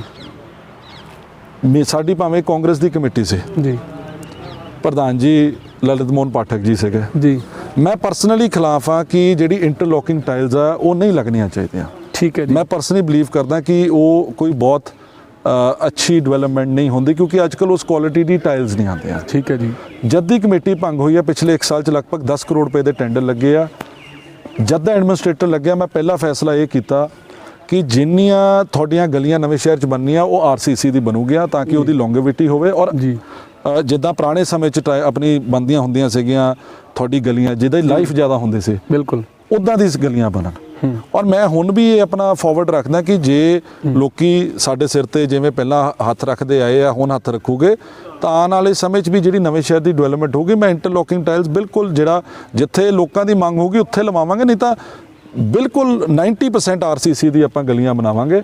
ਇਹ ਮੇਰਾ ਆਪਣਾ ਪਰਸਨਲੀ ਮੇਰਾ ਇੱਕ ਮੈਂ ਲੋਕਾਂ 'ਚ ਲਾਈਫ ਲੌਂਗ ਵਿਜ਼ਨ ਲੈ ਕੇ ਜਾ ਰਿਹਾ। ਉਹਦੀ ਲਾਈਫ ਲੌਂਗ ਇਸ ਲਈ ਜੀ ਕਿ ਇਟ ਯਾਰ ਅਨਫੋਰਚੂਨੇਟਲੀ ਕਿਉਂਕਿ ਪੰਜਾਬ ਦੇ ਕਿਸੇ ਸ਼ਹਿਰ 'ਚ ਪ੍ਰੋਪਰ ਡਰੇਨੇਜ ਸਿਸਟਮ ਨਹੀਂ ਹੈ। ਬਿਲਕੁਲ ਸੀਵੇਜ ਪੈ ਜਾਂਦਾ, ਸਟਾਰਮ ਵਾਟਰ ਨਹੀਂ ਹੈ ਜੀ। ਪਾਣੀ ਦਾ ਆਪਣਾ ਪ੍ਰੋਪਰ ਉਹ ਨਾ ਹੋਣ ਕਰਕੇ ਪਾਣੀ ਖੜ ਜਾਂਦਾ ਸੜਕਾਂ ਤੇ, ਜਿਹਦੇ ਕਰਕੇ ਉਹ ਟੁੱਟ ਜਾਂਦੀਆਂ ਜੀ। RCC is better. ਹੁਣ ਤੁਸੀਂ ਮੈਂ ਛੋਟਾ ਜਿਹਾ ਉਦਾਹਰਨ ਦਿੰਦਾ, ਜਿਹੜਾ SSP ਦਫ਼ਤਰ ਦੇ ਸਾਹਮਣੇ ਜਿਹੜਾ ਮੋੜ ਆ ਪੰਜਾਬ ਫੋਟੋ ਸਟੇਟ ਵਾਲਾ, ਬਿਲਕੁਲ 10 ਸਾਲ ਅਕਾਲੀ ਦਲ ਦੀ ਸਰਕਾਰ ਰਹੀ, ਮੈਨੂੰ ਯਾਦ ਆ ਮੈਂ 10 ਸਾਲ ਇੱਥੇ ਨਵਾਂ ਸ਼ਹਿਰ ਸੀਗਾ, ਉਹ ਸੜਕ ਉਹ ਮੋੜ ਹਮੇਸ਼ਾ ਟੁੱਟਿਆ ਹੁੰਦਾ ਸੀਗਾ। ਸਭ ਤੋਂ ਪਹਿਲਾਂ ਮੈਂ ਜਦ ਹੁਣ MLA ਬਣਿਆ, ਸਭ ਤੋਂ ਪਹਿਲਾਂ ਉਹ RCC ਦੀ ਆਪਾਂ ਸੜਕ ਬਣਾਈ। ਅੱਜ 4 ਸਾਲ ਹੋ ਗਏ ਫਿਰ ਵੀ ਉਹ ਸੜਕ ਯੂਜ਼ੇਬਲ ਆ। ਸਹੀ ਹੈ, ਠੀਕ ਹੈ। ਅੱਜ ਜੇ ਆਪਾਂ ਉਹ ਸੜਕ ਜਿਹੜੀ ਹੈ ਜੀ ਆਪਣੀ ਇਹਦੀ ਲੋਕਾਂ ਲਈ ਬਣਾਉਂਦੇ ਜੀ, ਸ਼ਾਇਦ ਉਹਦੇ ਅੱਜ ਉਹ ਹਾਲਾਤ ਦੁਬਾਰਾ ਹੋ ਜਾਂਦੇ ਜੀ। ਸੋ ਵਾਟ ਆਈ ਮੀਨ ਟੂ ਸੇ ਇਜ਼ ਕਿ there are lot of visions ਜੀ that I have for my city. ਹੁਣ ਆਪਾਂ ਰੇਲਵੇ ਰੋਡ ਬਣਾਉਣ ਜਾ ਰਹੇ, ਵਧੀਆ ਬਣਾਵਾਂਗੇ। ਆਪਾਂ ਇੱਕ ਨਵਾਂ ਆਪਣਾ ਕਮੇਟੀ ਘਰ ਬਣਾਉਣਾ ਚਾਹੁੰਦੇ ਕਿਉਂਕਿ ਐਗਜ਼ਿਸਟਿੰਗ ਕਮੇਟੀ ਘਰ 'ਚ ਕੋਈ ਪਾਰਕਿੰਗ ਦੀ ਫੈਸਿਲਿਟੀ ਨਹੀਂ, ਕੋਈ ਕੁਛ ਨਹੀਂ, ਬੜੀ ਦਿੱਕਤ ਹੈ ਜੀ, ਬਹੁਤ ਪ੍ਰੋਬਲਮ ਆ। ਬਟ ਇਹਦੇ 'ਚ ਹੋਰ ਪ੍ਰੈਕਟੀਕਲ ਹਰਡਲਸ ਬਹੁਤ ਆਉਂਦੀਆਂ ਜਿਹਦੇ 'ਚ ਮੈਨੂੰ ਟੀਮ ਦੀ ਲੋੜ ਆ ਜੀ। ਅਨਫੋਰਚੂਨੇਟਲੀ ਹੁਣ ਤੱਕ ਮੈਨੂੰ ਉਸ ਤਰ੍ਹਾਂ ਦੀ ਸਪੋਰਟ ਨਹੀਂ ਮਿਲ ਸਕੀ ਜਿਹੜੀ ਮੈਨੂੰ ਮਿਲਣਾ ਚਾਹੁੰਦੀ ਸੀ। ਮਿਲਣੀ ਚਾਹੀਦੀ ਸੀ ਜੀ ਕਿਉਂਕਿ ਇਹਦੇ ਵਿੱਚ ਕੀ ਹੁੰਦਾ, ਹੁਣ ਮੈਂ ਤੁਹਾਨੂੰ ਛੋਟਾ ਜਿਹਾ ਐਗਜ਼ਾਮਪਲ ਦਿੰਦਾ। ਟਰੱਕ ਯੂਨੀਅਨ ਦਾ ਇਸ਼ੂ ਹੋਇਆ ਜੀ ਜਿੱਥੇ ਟਰੱਕ ਯੂਨੀਅਨ ਦੇ ਟਰੱਕ ਖੜਦੇ ਆ, ਉਹ ਸ਼ਹਿਰ ਦੇ 5 ਏਕੜ ਜਗ੍ਹਾ, ਜੀ ਔਰ ਸ਼ਹਿਰ ਦੀ ਕੀਮਤੀ ਜਗ੍ਹਾ ਘੱਟੋ ਘੱਟ 50 ਕਰੋੜ ਦੀ ਜਗ੍ਹਾ ਹੋਣੀ ਆ। It is in the heart of the city. Definitely ਮੇਰੀ ਇਹ ਸੋਚ ਸੀਗੀ ਕਿ ਜੇ ਕਿਸੇ ਨਾ ਕਿਸੇ ਤਰੀਕੇ ਨਾਲ ਟਰੱਕ ਯੂਨੀਅਨ ਵਾਲੇ ਬੰਦਿਆਂ ਨੂੰ ਰਿਕੁਐਸਟ ਕਰਕੇ ਉਹਨਾਂ ਨੂੰ ਆਪਾਂ ਕਿਤੇ ਸ਼ਹਿਰ ਤੋਂ ਬਾਹਰ ਜਗ੍ਹਾ ਦਵਾ ਦਿੰਦੇ, ਜਿੰਨੀ ਜਗ੍ਹਾ ਉਨੀ ਜਗ੍ਹਾ ਦਵਾ ਦਾਂਗੇ, ਉਸ ਤੋਂ ਵੱਧ ਵੀ ਦੇ ਦੇਵਾਂਗੇ, ਕੋਈ ਰੌਲਾ ਨਹੀਂ। ਸਹੀ ਹੈ। ਪਰ ਆਪਣੇ ਟਰੱਕ ਸ਼ਿਫਟ ਕਰ ਲੈਣ ਤਾਂ ਕਿ ਜਿਹੜੀ ਕਮੇਟੀ ਦੀ ਜਗ੍ਹਾ ਤੇ ਟਰੱਕਾਂ ਦਾ ਕਬਜ਼ਾ, ਲਗਭਗ 2.5 ਏਕੜ ਜਗ੍ਹਾ ਉੱਥੇ ਕਮੇਟੀ ਦੀ ਆ, ਜੀ ਉੱਥੇ ਆਪਾਂ ਕਮੇਟੀ ਘਰ ਬਣਾ ਸਕਦੇ ਆ, ਉੱਥੇ ਆਪਾਂ ਇੱਕ ਪਾਰਕਿੰਗ ਬਣਾ ਸਕਦੇ ਤਾਂ ਕਿ ਜਿਹੜੇ ਲੋਕ ਗੀਤਾ ਭਵਨ ਰੋਡ ਤੇ ਜਾਂਦੇ ਆ, ਰੇਲਵੇ ਰੋਡ ਤੇ ਜਾਂਦੇ, ਉਹਨਾਂ ਨੂੰ ਇੱਕ ਪਾਰਕਿੰਗ ਫੈਸਿਲਿਟੀ ਮਿਲੇ। ਸਲੋ ਰੋਡ ਨੂੰ ਆਪਾਂ ਰਾਹੋਂ ਰੋਡ ਨਾਲ ਆਪਾਂ ਕਨੈਕਟ ਕਰ ਲਈਏ ਤਾਂ ਕਿ ਸਹੀ ਹੈ। ਸ਼ਹਿਰ ਥੋੜਾ ਡੀਕੰਜੈਸਟ ਹੋਏ। ਜਿਵੇਂ ਫੱਟਾ ਬਸਤੀ ਚੌਂਕ ਸੀ, ਜੀ ਉਹ ਅੱਜ ਚੌਂਕ ਖੁੱਲਾ ਹੋਇਆ ਤਾਂ ਸ਼ਹਿਰ ਦਾ ਵਾਧਾ ਹੋਇਆ। ਜੀ ਜੀ ਜੀ ਸੋ ਇਹ ਸਾਰੀ ਚੀਜ਼ਾਂ 'ਚ ਵੀ ਲੱਤਾਂ ਖਿੱਚਣ ਵਾਲੇ ਜ਼ਿਆਦਾ ਬੰਦੇ ਸੀ, ਔਰ ਜ਼ਿਆਦਾਤਰ ਅਨਫੋਰਚੂਨੇਟਲੀ ਕੁਝ ਪ੍ਰਾਪਰਟੀ ਡੀਲਰ ਹੀ ਸੀਗੇ ਜਿਹੜੇ ਲੱਤਾਂ ਜ਼ਿਆਦਾ ਖਿੱਚਦੇ ਸੀਗੇ। ਔਰ ਜੇ ਸਾਡੇ ਸ਼ਹਿਰ ਦੇ ਜ਼ਿੰਮੇਵਾਰ ਬੰਦੇ, ਜੀ ਸਾਡੇ ਸ਼ਹਿਰ ਦੇ ਐਮਸੀ ਸਭਾਨ ਜੀ ਸ਼ਹਿਰ ਨੂੰ ਪਿੱਛੇ ਰੱਖ ਕੇ ਪ੍ਰਾਪਰਟੀ ਡੀਲਰ ਨਾਲ ਖੜਨ, ਤਾਂ ਮੈਨੂੰ ਇਹ ਗੱਲ ਮਨਜ਼ੂਰ ਨਹੀਂ ਹੈ। ਮੈਨੂੰ ਇਸ ਗੱਲ ਦੀ ਤਕਲੀਫ ਹੈ। ਜਿੱਥੇ ਸ਼ਹਿਰ ਦਾ ਤੁਸੀਂ ਇਹ ਕਹਿੰਦੇ ਹੋ ਕਿ ਮੇਨ ਮੁੱਦਾ ਸੇਵਾ ਹੋਣੀ ਚਾਹੀਦੀ ਹੈ, ਆਮ ਪਬਲਿਕ ਦੀ, ਕਿਸੇ ਪਾਰਟਿਕੂਲਰ ਬੰਦੇ ਦੀ ਸੇਵਾ ਨਹੀਂ ਹੋਣੀ ਚਾਹੀਦੀ। Main focus should be public. ਜਿਹੜੇ ਪਬਲਿਕ ਫੰਡਸ ਆ ਪਬਲਿਕ ਤੇ ਖਰਚ ਹੋਣੇ ਚਾਹੀਦੇ, ਇਹ ਨਹੀਂ ਕਿ ਕਿਸੇ ਪ੍ਰਾਪਰਟੀ ਡੀਲਰ ਨੂੰ ਕਾਮਯਾਬ ਕਰਨ ਵਾਸਤੇ। ਅਨਫੋਰਚੂਨੇਟਲੀ ਉਹ ਡੀਲਰ ਕੌਣ ਹੈ? ਮੈਂ ਨਾਂ ਨਹੀਂ ਲੈਣਾ ਚਾਹੂੰਗਾ, ਸਾਰੇ ਸ਼ਹਿਰ ਨੂੰ ਪਤਾ। ਇੱਕ ਸਵਾਲ ਹੋਰ, ਸਾਰੇ ਸ਼ਹਿਰ ਨੂੰ ਪਤਾ, ਮੈਂ ਨਾਂ ਨਹੀਂ ਲੈਣਾ। ਇੱਕ ਸਵਾਲ ਸਪਸ਼ਟ ਜੇ ਪੁੱਛਣਾ ਚਾਹੁੰਦਾ ਜੀ ਕਿ ਅੰਗਦ ਸਿੰਘ ਇਹ ਚਾਹੁੰਦੇ ਨੇ ਕਿ ਹੁਣ ਜਿਹੜੀ ਕੌਂਸਲਰ ਇਲੈਕਸ਼ਨ ਵਿੱਚ ਉਹਦੇ ਵਿੱਚ ਜਿਹੜਾ ਪ੍ਰਧਾਨ ਹੋਵੇ ਮੇਰਾ ਸਭ ਤੋਂ ਕਲੋਜ਼ ਹੋਵੇ, ਕਿ ਇਹ ਮੁੱਦਾ ਹੈ? ਮੇਰੇ ਨਾਂ ਵੀ ਹੋਵੇ ਕਲੋਜ਼, ਲੋਕਾਂ ਦਾ ਕੰਮ ਕਰਨ ਵਾਲਾ ਹੋਵੇ, ਠੀਕ ਆ, ਡੀਲਰਾਂ ਦਾ ਕੰਮ ਕਰਨ ਵਾਲਾ ਨਾ ਹੋਵੇ, ਪਬਲਿਕ ਦਾ ਕੰਮ ਕਰਨ ਵਾਲਾ। ਕੰਮ ਸਾਡੇ ਪਹਿਲੀ ਟੀਮ ਨੇ ਵੀ ਕੀਤੇ, ਮੈਂ ਇਹਨਾਂ ਨੂੰ ਡਿਸਕ੍ਰੈਡਿਟ ਨਹੀਂ ਕਰਨਾ ਚਾਹੁੰਦਾ, ਅੱਛੇ ਕੰਮ ਵੀ ਕੀਤੇ ਆ ਜੀ। ਜੇ ਬੱਲੂ 5 ਸਾਲ ਪ੍ਰਧਾਨ ਸੀ, ਉਹਨੇ ਅੱਛੇ ਕੰਮ ਕੀਤੇ, ਜਿਹੜੀ ਉਹਨੇ ਤਾਰੀਫ ਹੈ ਮੈਂ ਤਾਰੀਫ ਕਰੂੰਗਾ। ਹਿੰਮਤੀ ਆ, ਮੌਕੇ ਤੇ ਪਹੁੰਚ ਜਾਂਦਾ, ਸਾਰੇ ਕੰਮ ਕਰਦਾ। ਇਸ ਚੀਜ਼ ਦਾ ਕੋਈ ਨੈਗਲੈਕਟ ਨਹੀਂ ਕਰ ਜੋ ਹੈ। ਦੇਖੋ ਜੇ ਮੈਂ ਉਹਨੂੰ ਡਿਸਕ੍ਰੈਡਿਟ ਕਰੂੰਗਾ ਫਿਰ ਮੇਰੇ ਵਰਗਾ ਮਾੜਾ ਬੰਦਾ ਕੋਈ ਨਹੀਂ ਹੈ। ਜੋ ਉਹਦੀ ਚੰਗੀ ਪੋਜ਼ਿਟਿਵ ਗੱਲ ਹੈ ਹੈਗੀ ਆ, ਪਰ ਜੋ ਅਨਫੋਰਚੂਨੇਟਲੀ ਜਿਹੜੀ ਮਾੜੀ ਗੱਲ ਆ ਉਹਨੂੰ ਜੇ ਉਹ ਨਾ ਰਿਅਲਾਈਜ਼ ਕਰੇ, ਔਰ ਮੇਰੇ ਉਹਨੂੰ ਦੱਸਣ ਤੋਂ ਬਾਅਦ ਵੀ ਨਾ ਰਿਅਲਾਈਜ਼ ਕਰੇ, ਮੈਂ ਉਹਨੂੰ ਇੱਕੋ ਬੇਨਤੀ ਕੀਤੀ ਹੈ ਕਿ ਯਾਰ ਤੂੰ ਜਿਹੜੇ 3-4 ਬੰਦੇ ਆ ਇਹਨਾਂ ਨੂੰ ਥੋੜਾ ਪਿੱਛੇ ਰੱਖ, ਪਬਲਿਕ ਨੂੰ ਫਸਟ ਪ੍ਰੈਫਰੈਂਸ ਦੇ, ਡਿਵੈਲਪਮੈਂਟ ਨੂੰ ਫਸਟ ਪ੍ਰੈਫਰੈਂਸ ਦੇ।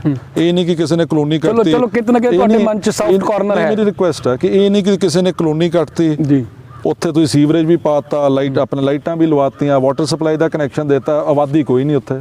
ਤੁਸੀਂ ਪਹਿਲਾਂ ਵਾਟਰ ਸੀਵਰੇਜ ਲਾਈਟਾਂ ਉੱਥੇ ਲਵਾਓ ਜਿੱਥੇ ਸੰਘਣੀ ਆਬਾਦੀ ਆ। ਸਿਰਫ ਕੀ ਪਲਾਟ ਛੇਤੀ ਵਿਕ ਜਾਊਗੇ ਬੰਦਿਆਂ ਦੇ, ਤੁਸੀਂ ਇਦਾਂ ਦਾ ਕੰਮ ਕਰੋ। ਇਹ ਦਿਸ ਇਜ਼ ਨੌਨਸੈਂਸ ਯਾਰ, ਇਹ ਕੰਮ ਥੋੜੀ ਚੱਲਣਾ ਚਾਹੀਦਾ ਯਾਰ। ਚਲੋ ਤੁਸੀਂ ਦੋਏ, ਮੈਂ ਤੁਹਾਡੇ ਅੰਦਰ ਦੇਖ ਰਿਹਾ ਜੀ, ਤੁਹਾਡੇ ਅੰਦਰ ਦੋਨੇ ਮੂਡ ਜਿਹੜੇ ਸਵਿੰਗ ਹੋ ਰਿਹਾ, ਕਿਤੇ ਉਹਨਾਂ ਦੇ ਲਈ ਸੌਫਟ ਕਾਰਨਰ ਵੀ ਆ ਰਿਹਾ, ਕਿਤੇ ਕਿਤੇ ਗੁੱਸਾ ਵੀ ਆ ਰਿਹਾ। ਕਿਉਂਕਿ ਗੁੱਸਾ ਮੇਰਾ ਦੇਖੋ ਗੁੱਸਾ ਨਹੀਂ ਹੈ, ਇਹ ਇੱਕ ਡਿਬੇਟ ਆ, ਠੀਕ ਆ। ਜੇ ਘਰ ਦਾ ਕੋਈ ਫੈਮਿਲੀ ਮੈਂਬਰ ਗਲਤ ਹੋਵੇ ਜੀ, ਜੇ ਮੈਂ ਵੀ ਗਲਤ ਹਾਂ ਜੀ, ਤਾਂ ਮੈਨੂੰ ਓਪਨ ਡਿਬੇਟ ਕਰਨ ਜੀ, ਮੈਂ ਤਾਂ ਇਨਵਾਈਟ ਕਰੂੰਗਾ। ਦੇਖੋ ਅੱਜ ਕੱਲ੍ਹ ਲੋਕੀ ਸੋਸ਼ਲ ਮੀਡੀਆ ਦਾ ਜ਼ਮਾਨਾ ਜੀ, ਅੱਜ ਕੱਲ੍ਹ ਜਿਹੜੀ ਡਿਬੇਟਸ ਆ ਬੰਦ ਕਮਰਿਆਂ 'ਚ ਨਹੀਂ ਹੋਣੀ ਚਾਹੀਦੀ। ਜੀ ਜੀ ਜੀ, ਜਿਹੜੀ ਡਿਬੇਟਸ ਆ ਪਬਲਿਕ ਡੋਮੇਨ 'ਚ ਹੋਵੇ। ਜੀ, ਸ਼ਾਇਦ ਮੈਂ ਉਹਨਾਂ ਨੂੰ ਕੋਈ ਗੱਲਾਂ ਕਰੇ, ਸ਼ਾਇਦ ਉਹਨਾਂ ਨੂੰ ਮੇਰੀ ਕੁਝ ਗੱਲਾਂ ਨਾ ਚੰਗੀਆਂ ਲੱਗਦੀਆਂ ਹੋਣ। ਜੀ, ਮੈਂ ਤਾਂ ਕਹਿ ਨਹੀਂ ਰਿਹਾ ਕਿ ਮੈਂ 100% ਸਹੀ ਹੋਊਂਗਾ, ਮੇਰੇ 'ਚ ਵੀ ਕੋਈ ਨਾ ਕੋਈ ਕਮੀ ਹੋਊਗੀ। ਜੀ, ਜਿਹੜੀ ਕੋਈ ਗੱਲਬਾਤ ਆ ਉਹਨੂੰ ਆਪਾਂ ਓਪਨਲੀ ਡਿਸਕਸ ਕਰੀਏ। ਮੈਂ ਆਪੋਜੀਸ਼ਨ ਨਾਲ ਵੀ ਡਿਸਕਸ ਕਰਨ ਲਈ ਤਿਆਰ ਹਾਂ, ਬਟ ਦਾ ਪੁਆਇੰਟ ਇਜ਼ ਕਿ ਜਿਹੜਾ ਮੇਨ ਫੋਕਸ ਆ ਉਹ ਲੋਕਾਂ ਦੀ ਡਿਵੈਲਪਮੈਂਟ ਹੋਵੇ, ਸ਼ਹਿਰ ਦੀ ਡਿਵੈਲਪਮੈਂਟ ਹੋਵੇ, ਨਾ ਕਿ ਚੰਦ ਬੰਦਿਆਂ ਦੀ ਡਿਵੈਲਪਮੈਂਟ ਹੋਵੇ। ਚਲੋ ਮੈਸੇਜ ਉਹਨਾਂ ਨੂੰ ਕਲੀਅਰ ਹੋ ਗਿਆ ਹੋਣਾ, ਲੇਕਿਨ ਇੱਕ ਲਾਸਟ ਮੇਰੀ ਹਾਲਾਂਕਿ ਉਹਨਾਂ ਨਾਲ ਕਦੀ ਗੱਲ ਤਾਂ ਨਹੀਂ ਹੋਈ, ਮੈਂ ਕਲੀਅਰ ਕਰ ਦਿੰਦਾ, ਕਦੀ ਵੀ ਗੱਲ ਨਹੀਂ ਹੋਈ ਇਸ ਟੌਪਿਕ ਦੇ ਉੱਤੇ, ਔਰ ਲੰਬਾ ਸਮਾਂ ਹੋ ਗਿਆ ਕਦੀ ਗੱਲ ਹੀ ਨਹੀਂ ਹੋਈ। ਅਗਰ ਉਹ ਆਉਂਦੇ ਯਾਰ, ਜਿਵੇਂ ਤੁਸੀਂ ਕਿਹਾ ਸੀ, ਮੈਂ ਤੁਹਾਨੂੰ ਛੋਟਾ ਜਿਹਾ ਐਗਜ਼ਾਮਪਲ ਦਿੰਦਾ, ਜਿਹੜਾ ਪ੍ਰਾਪਰਟੀ ਡੀਲਰ ਵਾਲਾ, ਜੀ, ਕਮੀਆਂ ਸਾਡੀਆਂ ਵੀ ਹੈ ਜੀ, ਇਹਨੂੰ ਸੋਚਿਓ, ਬਹੁਤ ਧਿਆਨ ਨਾਲ ਸੋਚਿਓ, ਕਿਉਂਕਿ ਦੇਖੋ ਇਹ ਗੱਲਾਂ ਆਮ ਬੰਦਿਆਂ ਨੂੰ ਨਹੀਂ ਪਤਾ ਚੱਲਦੀਆਂ। ਸ਼ਾਇਦ ਹੁਣ ਵੀ ਬਹੁਤ ਸਾਰੇ ਲੋਕ ਮੇਰੀ ਇਹ ਗੱਲਾਂ ਨਾ ਸਮਝ ਸਕਣ, ਪਰ ਹੁਣ ਕਿਉਂਕਿ ਮੈਂ ਸਿਸਟਮ 'ਚ ਵੜਿਆ 4 ਸਾਲ, ਮੈਂ ਵੀ ਹੁਣ ਮੇਰੇ ਵੀ ਐਕਸਪੀਰੀਐਂਸਿਸ ਰਹੇ ਆ ਗਵਰਨਮੈਂਟ ਲੈਵਲ ਤੇ, ਬਿਊਰੋਕ੍ਰੈਟਿਕ ਲੈਵਲ ਤੇ, ਲੋਕਾਂ ਤੱਕ। ਜੀ, ਮੈਂ ਹੁਣ ਇਹ ਗੱਲਾਂ ਜਦ ਧਿਆਨ ਨਾਲ ਦੇਖਦਾ ਤਾਂ ਮੈਨੂੰ ਦਿਸਦਾ ਕਿ ਕਿੰਨੀਆਂ ਬੜੀਆਂ ਸ਼ਾਰਟਕਮਿੰਗਸ ਰਹੀਆਂ ਸਾਡੇ ਪਾਸਟ ਵਿੱਚ। ਜੀ, ਮੈਂ ਤੁਹਾਨੂੰ ਛੋਟਾ ਜਿਹਾ ਉਦਾਹਰਨ ਦਿੰਦਾ, ਔਰ ਇਦਾਂ ਦੇ ਬਹੁਤ ਉਦਾਹਰਨ ਆ। ਜੀ, 2002 ਤੋਂ ਲੈ ਕੇ 7 ਤੱਕ ਕੈਪਟਨ ਅਮਰਿੰਦਰ ਸਿੰਘ ਜੀ ਦੀ ਪਹਿਲੀ ਗਵਰਨਮੈਂਟ ਸੀਗੀ। ਸਹੀ ਹੈ। ਮੇਰੇ ਫਾਦਰ ਸਾਹਿਬ ਉਸ ਗਵਰਨਮੈਂਟ ਦਾ ਹਿੱਸਾ ਸੀਗੇ। ਲੋਕਾਂ ਨੇ ਮੇਰੇ ਫਾਦਰ ਤੇ, ਉਹਨਾਂ ਦੇ ਸਿਰ ਤੇ ਹੱਥ ਰੱਖਿਆ, ਉਹਨਾਂ ਨੂੰ ਐਮਐਲਏ ਚੁਣਿਆ। ਉਸ ਟਾਈਮ ਤੇ ਮੇਰੇ ਫਾਦਰ ਸਾਹਿਬ ਨੇ ਬੱਲੂ ਜੀ ਨੂੰ ਮੌਕਾ ਦਿੱਤਾ ਪਹਿਲੀ ਵਾਰੀ, ਹਾਲੇ ਕਿ ਉਹ ਫਸਟ ਟਾਈਮਰ ਸੀਗੇ, ਉਹਨਾਂ ਨੂੰ ਫਿਰ ਵੀ ਸ਼ਹਿਰ ਦਾ ਪ੍ਰਧਾਨ ਬਣਾਇਆ। ਹਾਲੇ ਕਿ ਸਾਰੇ ਸ਼ਹਿਰ ਜਾਣਦਾ ਕਿ ਬਾਊ ਸੀਤਾਰਾਮ ਜੀ ਨੇ ਸ਼ਹਿਰ ਦਾ ਉਸ ਟਾਈਮ ਤੇ ਪ੍ਰਧਾਨ ਬਣਨਾ ਸੀਗਾ, ਪਰ ਪ੍ਰਧਾਨ ਜੀ ਇੰਟਰਸਟਿਡ ਸੀਗੇ ਤਾਂ ਮੇਰੇ ਫਾਦਰ ਸਾਹਿਬ ਨੂੰ ਵੀ ਲੱਗਿਆ ਕਿ ਸ਼ਾਇਦ ਨਵਾਂ ਬੰਦਾ ਪੁਸ਼ਿੰਗ ਹੋਊਗਾ, ਇਹਨੂੰ ਮੌਕਾ ਦੇਣਾ ਚਾਹੀਦਾ ਔਰ ਉਹਨਾਂ ਨੂੰ ਮੌਕਾ ਦਿੱਤਾ ਵੀ ਗਿਆ। ਉਸ ਸਮੇਂ ਕਿਉਂਕਿ ਬਾਊ ਸੀਤਾਰਾਮ ਜੀ ਨੂੰ ਆਪਾਂ ਸ਼ਹਿਰ ਦਾ ਪ੍ਰਧਾਨ ਨਹੀਂ ਬਣਾ ਸਕੇ, ਨਵਾਂ ਸ਼ਹਿਰ ਵਾਸਤੇ ਇੱਕ ਸਪੈਸ਼ਲ ਜੀ ਇੰਪਰੂਵਮੈਂਟ ਟਰਸਟ ਕ੍ਰੀਏਟ ਕੀਤਾ ਗਿਆ ਸੀਗਾ ਜੀ, ਜਿਹਦੇ ਨਾਲ ਸ਼ਹਿਰ ਦੀ ਆਉਣ ਵਾਲੇ ਸਮੇਂ 'ਚ ਹੋਰ ਡਿਵੈਲਪਮੈਂਟ ਵੀ ਹੋਣੀ ਸੀ, ਪਲੱਸ ਸੀਤਾਰਾਮ ਜੀ ਦੀ ਰਿਸਪੈਕਟ ਵੀ ਹੋਣੀ ਸੀ ਕਿਉਂਕਿ ਉਹ ਜੇ ਸ਼ਹਿਰ ਦੇ ਪ੍ਰਧਾਨ ਨਹੀਂ ਬਣੇ ਉਹਨਾਂ ਨੂੰ ਇੰਪਰੂਵਮੈਂਟ ਟਰਸਟ ਦਾ ਚੇਅਰਮੈਨ ਜਿਹੜਾ ਜੀ ਬਣਾ ਦਿੱਤਾ ਗਿਆ ਸੀਗਾ। ਉਸ ਟਾਈਮ ਤੇ ਜਿਹੜਾ ਵੀ ਇੰਪਰੂਵਮੈਂਟ ਟਰਸਟ ਆ, ਤੁਸੀਂ ਹੁਣ ਅੰਮ੍ਰਿਤਸਰ ਚਲ ਜਾਓ, ਰਣਜੀਤ ਐਵਨਿਊ ਚਲ ਜਾਓ, ਤੁਸੀਂ ਮਾਡਲ ਟਾਊਨ ਫਗਵਾੜਾ ਚਲ ਜਾਓ, ਹਰ ਇੱਕ ਸ਼ਹਿਰ ਵਿੱਚ ਜਿੱਥੇ ਇੰਪਰੂਵਮੈਂਟ ਟਰਸਟ ਦੀ ਸਕੀਮਸ ਆਈਆਂ ਉਹ ਬਹੁਤ ਕਾਮਯਾਬ ਸਕੀਮਸ ਆ। ਠੀਕ ਹੈ। ਇੰਪਰੂਵਮੈਂਟ ਟਰਸਟ ਕੀ ਹੁੰਦਾ ਕਿ ਸਰਕਾਰੀ ਪ੍ਰਾਪਰਟੀ ਡੀਲਰਸ਼ਿਪ ਹੁੰਦੀ ਹੈ ਕਿ ਸਰਕਾਰ ਇੱਕ ਪਲੈਨਿੰਗ ਕਰਦੀ ਹੈ ਕਿ ਇਹ ਆਪਾਂ ਕਾਲੋਨੀ ਕੱਟਾਂਗੇ, ਇਹਦੇ 'ਚ ਇੰਨੀ ਗ੍ਰੀਨ ਬੈਲਟ ਹੈ, ਇੰਨੀ ਖੁੱਲੀ ਸੜਕਾਂ ਹੋ ਗਈਆਂ, ਲੋਕਾਂ ਨੂੰ ਉਹ ਚੀਜ਼ਾਂ ਅੱਛੀਆਂ ਲੱਗਦੀਆਂ, ਲੋਕਾਂ ਉੱਥੇ ਇਨਵੈਸਟ ਕਰਦੇ ਆ ਔਰ ਜਿੰਨੀ ਸਰਕਾਰ ਨੇ ਇਨਵੈਸਟਮੈਂਟ ਕੀਤੀ ਉਸ ਤੋਂ ਡਬਲ ਟ੍ਰਿਪਲ ਇਨਵੈਸਟਮੈਂਟ ਕਰਕੇ ਉਹ ਹੋਰ ਨਵੇਂ ਪ੍ਰੋਜੈਕਟ 'ਚ ਇਨਵੈਸਟ ਕਰਦੀ ਆ ਜੀ। ਉਸ ਟਾਈਮ ਤੇ ਨਵਾਂ ਸ਼ਹਿਰ ਨੂੰ ਜਿਹੜੀ ਸੀਡ ਫੰਡਿੰਗ, ਜਿਹੜੀ ਸਟਾਰਟਿੰਗ ਦੀ ਜਿਹੜੀ ਫੰਡਿੰਗ ਸੀਗੀ ਉਹ 7 ਕਰੋੜ ਰੁਪਈਆ ਦਿੱਤੀ ਗਈ ਸੀ ਕਿ ਇਹ ਨਵਾਂ ਸ਼ਹਿਰ ਇੰਪਰੂਵਮੈਂਟ ਟਰਸਟ ਨੂੰ 7 ਕਰੋੜ ਦਿੱਤਾ ਜਾਂਦਾ ਜੀ। ਇਹਦੇ 'ਚ ਤੁਸੀਂ ਆਪਣੀ ਕੋਈ ਵੀ ਕਾਲੋਨੀ ਜਿਹੜੀ ਡਿਵੈਲਪ ਕਰੋ ਜੀ ਤਾਂ ਕਿ ਲੋਕੀ ਉੱਥੇ ਪਲਾਟ ਲੈ ਸਕਣ ਜੀ ਔਰ ਉਹ ਆਪਣਾ ਇੰਪਰੂਵਮੈਂਟ ਟਰਸਟ ਕਾਮਯਾਬ ਹੋ ਸਕੇ ਜੀ। ਤੁਹਾਨੂੰ ਯਾਦ ਹੋਊਗਾ ਕਿ 2008-10 ਤੱਕ ਪ੍ਰਾਪਰਟੀ ਦਾ ਬੂਮ ਸੀਗਾ ਪੰਜਾਬ ਵਿੱਚ। ਬਿਲਕੁਲ ਬਿਲਕੁਲ ਠੀਕ ਹੈ। ਰਾਤੀ ਸੌਦਾ ਹੁੰਦਾ ਸੀ, ਸਵੇਰੇ ਉਹ ਦੁਬਾਰਾ ਵਿਕ ਜਾਂਦਾ ਸੀ, ਲੋਕੀ ਪ੍ਰੋਫਿਟ ਲੈ ਕੇ ਨਿਕਲ ਜਾਂਦੇ ਸੀ ਜੀ। ਅਨਫੋਰਚੂਨੇਟਲੀ ਉਸ ਟਾਈਮ ਤੇ ਸਾਡੀ ਕਮੀ ਕਹਿ ਲਓ, ਸਾਡੀ ਪਲੈਨਿੰਗ ਦੀ ਕਮੀ ਕਹਿ ਲਓ ਜੀ, ਸ਼ਹਿਰ ਦੇ ਜ਼ਿੰਮੇਵਾਰ ਉਸ ਟਾਈਮ ਤੇ ਜ਼ਿੰਮੇਵਾਰ ਬੰਦਿਆਂ ਨੇ ਸਹੀ ਸਲਾਹ ਨਹੀਂ ਦਿੱਤੀ ਹੋਊਗੀ, ਉਹਨਾਂ ਨੇ ਰਿਅਲਾਈਜ਼ ਨਹੀਂ ਕੀਤਾ ਹੋਊਗਾ ਕਿੰਨਾ ਬੜਾ ਬਲੰਡਰ ਹੋਣ ਜਾ ਰਿਹਾ। ਜਿਹੜਾ ਸ਼ਹਿਰ ਦਾ ਸਭ ਤੋਂ ਜਿਹਨੂੰ ਕਹਿ ਸਕਦੇ ਕਿ ਮਾੜਾ ਏਰੀਆ ਸੀ, ਜਿਹਦੀ ਅਪਰੋਚ ਨਹੀਂ ਸੀਗੀ ਜੀ, ਉਹ ਸੀਗਾ ਜਿਹੜਾ ਪੰਡੋਰਾ ਮਹੱਲੇ ਦੇ ਨਾਲ ਜਿਹੜੀ ਸ਼ਮਸ਼ਾਨ ਘਾਟ ਆ ਉਹਦੇ ਨਾਲ ਜਿਹੜਾ ਟੋਬਾ ਸੀਗਾ ਜਿੱਥੇ ਸਾਰੇ ਸ਼ਹਿਰ ਦਾ ਪਾਣੀ ਪੈਂਦਾ ਸੀ, ਉਹ ਇੰਪਰੂਵਮੈਂਟ ਟਰਸਟ ਵਾਸਤੇ ਐਕਵਾਇਰ ਕਰ ਦਿੱਤਾ ਗਿਆ। ਤੁਸੀਂ ਇੱਕ ਟੋਬਾ ਐਕਵਾਇਰ ਕਰ ਲਿਆ ਇੰਪਰੂਵਮੈਂਟ ਟਰਸਟ ਦੀ ਸਕੀਮ ਕੱਟਣ ਵਾਸਤੇ ਜੀ ਜੀ। ਉਹੀ ਇੰਪਰੂਵਮੈਂਟ ਟਰਸਟ ਰੇਲਵੇ ਆਪਣਾ ਰਾਹੋਂ ਰੋਡ ਤੇ ਜ਼ਮੀਨ ਐਕਵਾਇਰ ਕਰਦੀ ਜੀ, ਚੰਡੀਗੜ੍ਹ ਰੋਡ ਤੇ ਜ਼ਮੀਨ ਐਕਵਾਇਰ ਕਰਦੀ, ਤੁਸੀਂ ਕਾਲੋਨੀ ਕੱਟਦੇ, ਤੁਹਾਡੀ ਕਾਲੋਨੀ ਕਾਮਯਾਬ ਹੁੰਦਾ, ਤੁਹਾਡਾ ਟਰਸਟ ਕਾਮਯਾਬ ਹੁੰਦਾ, ਲੋਕਾਂ ਨੂੰ ਫਾਇਦਾ ਹੋਣਾ ਸੀਗਾ ਜੀ। ਪਰ ਸਿਰਫ ਇਸ ਕਰਕੇ ਕਿ ਜਿਹੜੇ ਉਸ ਟਾਈਮ ਤੇ ਸ਼ਹਿਰ ਦੇ ਕੁਝ ਪ੍ਰਾਪਰਟੀ ਡੀਲਰ ਸੀ, ਜੇ ਇੰਪਰੂਵਮੈਂਟ ਟਰਸਟ ਕਾਮਯਾਬ ਹੁੰਦਾ ਉਹਨਾਂ ਦੇ ਪਲਾਟ ਨਹੀਂ ਵਿਕਨੇ ਸੀਗੇ ਕਿਉਂਕਿ ਨਵਾਂ ਸ਼ਹਿਰ ਵਿੱਚ ਮੈਕਸਿਮਮ ਜਿਹੜੀ ਕਾਲੋਨੀਜ਼ ਆ ਅਨਆਥੋਰਾਈਜ਼ਡ ਆ, ਠੀਕ ਆ ਜੀ, ਸੜਕਾਂ ਛੋਟੀਆਂ, ਪਲਾਟ ਬੜੇ ਆ, ਉੱਥੇ ਸਾਰਿਆਂ ਨੇ ਇੰਪਰੂਵਮੈਂਟ ਟਰਸਟ ਵੱਲ ਨੂੰ ਨੱਠ ਜਾਣਾ ਸੀ। ਸਿਰਫ ਇੱਕ ਪ੍ਰਾਪਰਟੀ ਡੀਲਰ ਨੂੰ ਕਾਮਯਾਬ ਕਰਨ ਵਾਸਤੇ ਜਾਂ ਡੀਲਰ ਨੂੰ ਕਾਮਯਾਬ ਕਰਨ ਵਾਸਤੇ ਤੁਸੀਂ ਇੰਪਰੂਵਮੈਂਟ ਟਰਸਟ ਫੇਲ ਕਰਤਾ। ਅੱਜ ਸਾਡੇ ਇੰਪਰੂਵਮੈਂਟ ਟਰਸਟ ਦਾ ਕੀ ਹਾਲ ਹੈ? ਡੀਫੰਕਟ ਆ। 7 ਕਰੋੜ ਤੁਸੀਂ ਮਿੱਟੀ ਕਰਤਾ। ਲਾਸ ਕਿਹਦਾ? ਸ਼ਹਿਰ ਦਾ ਲਾਸ ਆ, ਪਬਲਿਕ ਦਾ ਲਾਸ ਹੈ, ਪਬਲਿਕ ਦਾ ਲਾਸ ਆ। 7 ਕਰੋੜ ਕਿੱਥੇ ਗਿਆ? ਆਪਾਂ ਮਿੱਟੀ 'ਚ ਮਿਲਾਤਾ ਜੀ। ਇਹ ਇੱਕ ਉਦਾਹਰਨ ਆ, ਮੈਂ ਇਦਾਂ ਦੇ ਬਹੁਤ ਦੇ ਸਕਦਾ। ਸੋ ਚਲੋ ਇਹ ਚੀਜ਼ਾਂ ਨਹੀਂ ਹੋਣੀਆਂ। ਇਸ ਇੰਟਰਵਿਊ ਤੋਂ ਬਾਅਦ ਚਰਚਾ ਤਾਂ ਬੜੀ ਹੋਣੀ ਹੈ, ਆਪਾਂ ਉਹਨਾਂ ਦਾ ਪੱਖ ਵੀ ਜਾਣਨ ਦੀ ਕੋਸ਼ਿਸ਼ ਕਰਾਂਗੇ। ਅਗਰ ਉਹਨਾਂ ਦੇ ਸਵਾਲ ਹੋਏ ਤੁਹਾਡੇ ਤੱਕ ਲਿਆਉਣ ਦੀ ਕੋਸ਼ਿਸ਼ ਕਰਾਂਗੇ, ਤੁਹਾਡੇ ਸਵਾਲ ਉਹਨਾਂ ਤੱਕ ਪਹੁੰਚਾਉਣ ਦੀ ਕੋਸ਼ਿਸ਼ ਕਰਾਂਗੇ। ਉਹਨਾਂ ਨੂੰ ਵੀ ਇਹ ਮੈਸੇਜ ਦਿੰਦੇ ਜਿਵੇਂ ਤੁਸੀਂ ਕਿਹਾ ਕਿ ਕੋਈ ਵੀ ਤੁਹਾਡੇ ਦਰਵਾਜ਼ੇ ਜਿਹੜੇ ਖੁੱਲ੍ਹੇ ਹਮੇਸ਼ਾ, ਕੋਈ ਵੀ ਤੁਹਾਨੂੰ ਆ ਕੇ ਮਿਲ ਸਕਦਾ, ਤੁਹਾਡੇ ਮੂਹਰੇ ਆਪਣਾ ਪੱਖ ਰੱਖ ਸਕਦਾ। ਇਸੇ ਤਰ੍ਹਾਂ ਅਸੀਂ ਵੀ ਅਪੀਲ ਕਰਦੇ ਹਾਂ ਵੀ 32 ਨਵਾਂ ਸ਼ਹਿਰ ਚੈਨਲ ਦੇ ਵੀ ਦਰਵਾਜ਼ੇ ਤੁਹਾਡੇ ਲਈ ਹਮੇਸ਼ਾ ਖੁੱਲ੍ਹੇ ਨੇ, ਤੁਸੀਂ ਆਪਣਾ ਪੱਖ ਵੀ ਰੱਖ ਸਕਦੇ। ਮੇਨ ਚੀਜ਼ ਇਹੀ ਆ ਕਿ ਪਬਲਿਕ ਦੀ ਡਿਵੈਲਪਮੈਂਟ ਹੋਣੀ ਚਾਹੀਦੀ ਹੈ, ਸ਼ਹਿਰ ਦੀ ਡਿਵੈਲਪਮੈਂਟ ਹੋਣੀ ਚਾਹੀਦੀ ਹੈ। ਐਮਐਲਏ ਸਾਹਿਬ ਤੁਹਾਡਾ ਬਹੁਤ ਸਮਾਂ ਲਿਆ, ਬਹੁਤ ਬਹੁਤ ਸ਼ੁਕਰੀਆ। ਔਰ ਮੈਨੂੰ ਉਮੀਦ ਹੈ ਕਿ ਬੜੀਆਂ ਗੁੰਝਲਾਂ ਕਲੀਅਰ ਹੋ ਚੁੱਕੀਆਂ ਹੋਣਗੀਆਂ, ਲੇਕਿਨ ਜਦ ਤੱਕ ਇਹ ਇਲੈਕਸ਼ਨ ਸ਼ੁਰੂ ਨਹੀਂ ਹੁੰਦੇ, ਆਫੀਸ਼ੀਅਲੀ ਕੁਝ ਵੀ ਅਨਾਉਂਸ ਨਹੀਂ ਹੁੰਦਾ, ਆਪਾਂ ਤੁਹਾਨੂੰ ਮਿਲਦੇ ਰਹਾਂਗੇ, ਤੁਹਾਡੀ ਗੱਲਬਾਤ, ਤੁਹਾਡੇ ਐਮਸੀ ਸਾਹਿਬਾਨਾਂ ਦੀ ਗੱਲਬਾਤ ਜਿਹੜੀ ਪਹੁੰਚਾਉਂਦੇ ਰਹਾਂਗੇ। ਮੈਂ ਲਾਸਟ ਨੋਟ ਤੇ ਕਹਿਣਾ ਚਾਹੂੰਗਾ ਜੀ ਕਿ ਅੱਜ ਵੀ ਆਪਣੇ ਘਰ ਦੇ ਦਰਵਾਜ਼ੇ ਖੁੱਲ੍ਹੇ ਆ ਜੀ। ਜਿਹੜੀਆਂ ਕੋਈ ਅਮੈਂਡਮੈਂਟਸ ਜਾਂ ਕੋਈ ਕਮੀ ਹੈ, ਕੋਈ ਸਾਡੇ 'ਚ ਆਪਾਂ ਵੀ ਦੂਰ ਕਰਨ ਲਈ ਤਿਆਰ ਹੈ। ਜੇ ਕੋਈ ਤੁਹਾਡੇ 'ਚ ਵੀ ਹੈ ਕਮੀ, ਉਹਨੂੰ ਆਇਡੈਂਟੀਫਾਈ ਕਰਕੇ ਦੂਰ ਕਰੋ ਤਾਂ ਕਿ ਲੋਕਾਂ ਦਾ ਲਾਸ ਨਾ ਹੋਵੇ ਜੀ, ਪਾਰਟੀ ਦਾ ਲਾਸ ਨਾ ਹੋਵੇ, ਪਾਰਟੀ ਦਾ ਜਿਹੜਾ ਝੰਡਾ ਉਹ ਬੁਲੰਦ ਰਹੇ ਔਰ ਲੋਕ ਸੇਵਾ ਨਾਲ ਆਪਾਂ ਜੁੜੇ ਰਹੀਏ। ਇਹੀ ਮੇਰੀ ਅਪੀਲ ਆ। ਹੋ ਸਕਦਾ ਆਉਣ ਵਾਲੇ ਸਮੇਂ ਤੁਹਾਨੂੰ ਤੇ ਪ੍ਰਧਾਨ ਜੀ ਨੂੰ ਫਿਰ ਤੋਂ ਇਕੱਠੇ ਦੇਖੀਏ। ਆਪਾਂ ਹੁਣ ਵੀ ਇਕੱਠੇ ਆ, ਕੋਈ ਇਦਾਂ ਦਾ ਰੌਲਾ ਨਹੀਂ ਹੈ। ਉਹ ਮੇਰੇ ਤੋਂ ਵੱਖ ਜਾਣ, ਮੈਂ ਉਹਨਾਂ ਤੋਂ ਵੱਖ ਨਹੀਂ ਜਾ ਸਕਦਾ। ਚਲੋ ਬਹੁਤ ਚੰਗੀ ਗੱਲ ਹੈ, ਬਹੁਤ ਸ਼ੁਕਰੀਆ ਸਰ ਸਮਾਂ ਦਿੱਤਾ। ਸੋ ਦੋਸਤੋ ਤੁਸੀਂ ਬਣੇ ਰਹੋ P32 ਨਵਾਂ ਸ਼ਹਿਰ ਦੇ ਨਾਲ। ਮਿਊਨਿਸਪਲ ਕਾਉਂਸਲ ਇਲੈਕਸ਼ਨ ਨੂੰ ਰਿਲੇਟਡ ਜਿੰਨੀਆਂ ਵੀ ਵੀਡੀਓਜ਼, ਜਿੰਨੇ ਵੀ ਪ੍ਰਸ਼ਨ ਤੁਹਾਡੇ ਹੋਣਗੇ ਸਾਡੇ ਤੱਕ ਪਹੁੰਚਦੇ ਕਰਦੇ ਰਹੀਓ। ਅਸੀਂ ਤੁਹਾਨੂੰ ਪਹਿਲ ਦੇ ਆਧਾਰ ਤੇ ਜਿਹੜੀ ਅਪਡੇਸ਼ਨਸ ਦਿੰਦੇ ਰਹਾਂਗੇ। ਆਪਣੇ ਛੋਟੇ ਵੀਰ ਦਿਨੇਸ਼ ਸੂਰੀ, ਕੈਮਰਾ ਪਰਸਨ ਵਿਜੇ ਕੁਮਾਰ, ਹੁਣ ਦਿਓ ਇਜਾਜ਼ਤ, ਰੱਬ ਰੱਖਾ।